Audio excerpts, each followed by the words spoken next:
All right, perfect. So first question, kind of easy one. What do you like about coming to Expo like this? What do I like about it? Well, everything. I mean, I've heard for years that the show was really great, and finally got the opportunity to come. And in a year where I've officially gone full-time freelance and want to do more shows like this really fit into what I was hoping to accomplish this year. Talk a little bit about your work. What's some of the favorite things that you've done through your career?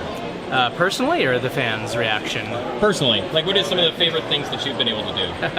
Well, I'm a Marvel fan going way, way, way back, so basically anything in the Marvel stable is really exciting to me, and, you know, if I get a Venom or an X-Men or a Spiderman, really literally anything is quite exciting to me. A lot of times it's a first that, that I've been reading for years but never drawn before, and that's a lot of fun. And your first work was going into Star Wars, right? That's one of the first things you drew? I guess, yeah, that's true. Coming out of school, I did a very brief 6-page Star Wars backup story sort of thing in an issue of Star Wars Tales, which was an anthology book.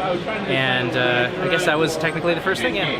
How did you kind of get into that? Dropped in my lap. I was at school at the time, and then Dark Horse Comics sends me an email. I'm like, is this for real? Are they actually letting me do real work? And so I killed myself to do this thing in between class assignments. It was really hard to fit it in, but I was, all my dreams were on the line, right? So I made it happen, and it's all right. I don't know if it holds up, but it was pretty good for the time. It's always good to get a start somewhere. Yeah, everyone needs to start, yeah. And you're doing some video game work now, right? I had been, yes. The last 12 years I was officially, primarily, a salaried employee in different video game companies. About 5 years ago, I started missing comics, and so I would work all day at the game studio, come home and draw comic covers all night. And my wife was like, "Why are you doing this? Like, why don't you just do that for your job if that's what you love?" And eventually, it made sense for us to do that. And sure enough, that's all I do now, and it's working out really well. Nice. So there is a preference for you, obviously. I think so. I wasn't sure, even at the time. My heart was saying one thing, or why would I stay up all night doing that stuff? But at the other hand, you don't want to make less money or have less security necessarily. In America, we don't have health care, so that was a concern. But we made it work, and it's about 8 months in, working real well.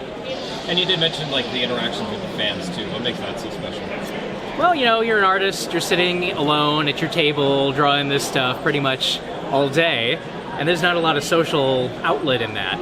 So when you go to a show and all of a sudden there are all these people who are actually familiar with your stuff and tell you so, and they're really excited to get their book signed or get an original piece of art, that's really amazing, right? Like, what a great feeling to have someone justify and validate what you've done all this time. Yeah. And where did your love for this all kind of begin? Where was it like, yeah, this is what I want to be doing? Sure. Yeah, my mom would say that, as a kid, I just wanted to draw, and that was always true, but I think my love for drawing was just trying to find an outlet, ever since I was a little kid. So first it was Garfield, comic strips, and then it was Transformers, and then sometime between when I was 10 and 13, I saw some Jim Lee X-Men comics, and I was like, oh my god, what is this? I didn't know comics could look like this. And it instantly, just seeing that stuff, instantly made me both an artist, I want to be an artist, and a comic reader. Just seeing that was enough to switch me over, and I've been at it ever since. And who are some of the other artists that you kind of took inspiration from? Absolutely, yeah. I mean, Jim Lee was definitely the entry point, and I've always loved his stuff. But along the way, my taste sort of grew to really embrace guys like Adam Hughes.